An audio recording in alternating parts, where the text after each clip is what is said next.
Ma olen klaasikunstnik ja olen sellele teele sattunud väga huvitavat teed pidi, et ma ei ole seda kuskil koolis õppinud, aga olen ise hakanud katsetama ja mul on olnud võimalus töötada Dolores Hoffmanni klaasistuudios. Klaasstormi idee sündis sellest, et mul oli soov aidata inimestel luua ainulaadseid ja unikaalseid interjööre. Ma ei teadnud mitte ühtegi teistsugust viisi, kuidas tegeleda sellega, millega ma tegeleda tahan, et ma saaksin areneda ise maksimaalselt palju, siis ma otsustasin kirjutada Viljandimaa Arenduskeskusele ja saada selle esmast nõustamist.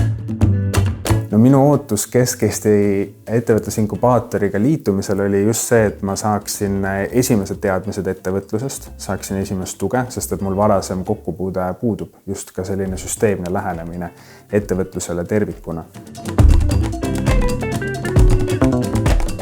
Kui sa teed oma kunsti, mida rohkem sa teed ja mida rohkem sa oled loominguline, siis sa hakkad märkama, mis on sulle loomuomane. Ja kui sa hakkad märkama seda loomuomast, siis sa hakkad sellega saama üha rohkem kontakti. Ja mõnikord mul on tunne, et isegi see miski, mis on sulle loomuomane, et ta otsib sind. Ehk siis ta tahab, et sa tegeleksid kogu aeg selle loominguga, oma loominguga, et ta saaks väljenduda. Et ma arvan, et see ongi tegemises, mida rohkem sa teed, seda tugevamaks muutub see kontakt.